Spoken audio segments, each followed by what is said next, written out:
Thank you, Karen. So I actually have a PhD in political economy. I spent 20 years working in homelessness policy in New Mexico. I brought tens of millions of dollars to this state to bear on affordable housing and homelessness, until I realized that you cannot throw money at the problem.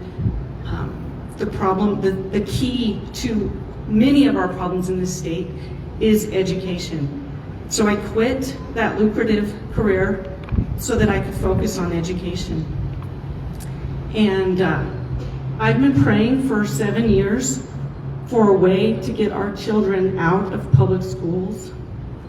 And I'm so thankful that we have a candidate who is willing to make a way for that to happen.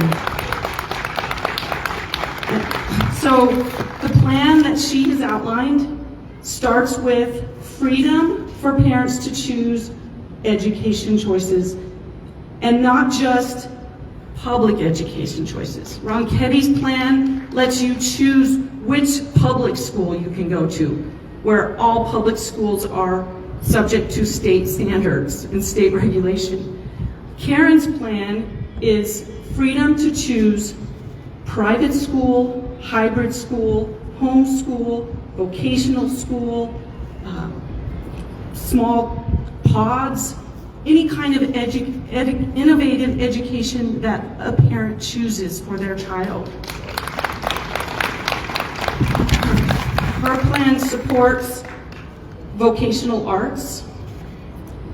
Her plan is to establish benchmarks and scope and sequence to help parents make informed choices for their children.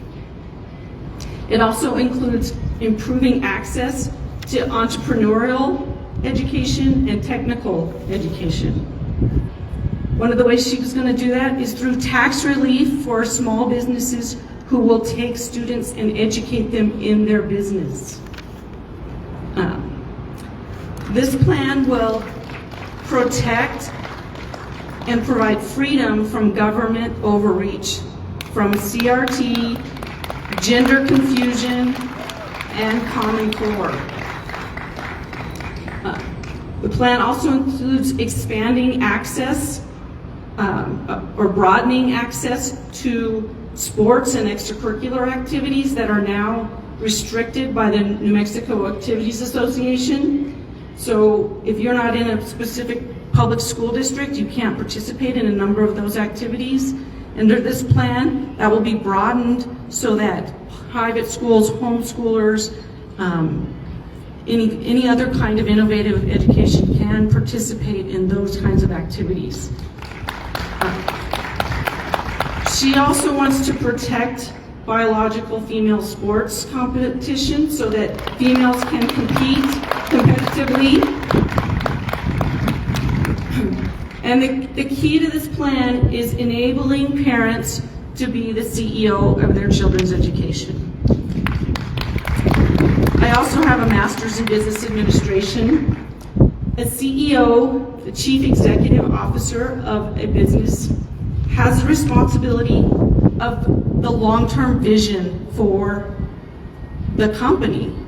Well, parents are the only people that have the long-term vision for their students.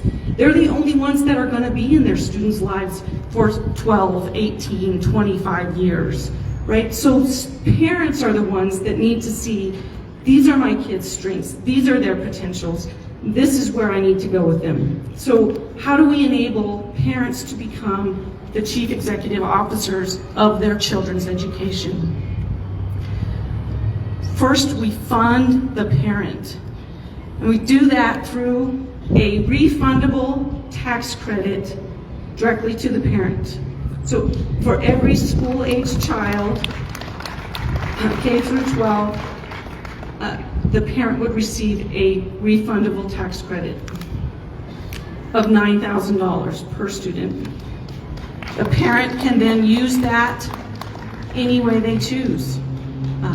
You can go to a private school, you can homeschool, you can hire tutors, you can create your own small school, you can create your own tutoring facility.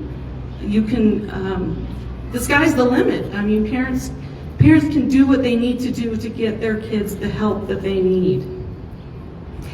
A couple of things that this will do. One, it will push down responsibility to the local level. So you can still choose to send your student to a public school, but the public school will now be responsive to the parents because the parents are funding it, right? So the plan has to ensure that failing schools are allowed to fail. Okay, let me say that again. Failing schools need to fail. The other thing that this does is it creates a market for new educational alternatives. So we're going to allow the free market to work so that innovators can create new ways of educating. As Karen mentioned, our schooling system has been in place for about 120 years. Everything about our economy has changed in the last 120 years. And we shouldn't be educating people for a manufacturing economy. We should be educating people for a post-information age economy. We should be developing thinkers and innovators and leaders and stewards of our resources. We should not be relying on the government to tell us how to manage our oil and gas industry or our mineral industry. We need our future young generation to rise up and be stewards of those resources. And we can do that by allowing the marketplace to develop new ways of educating them. We also need to supply support for parents so that they know how to navigate this new opportunity.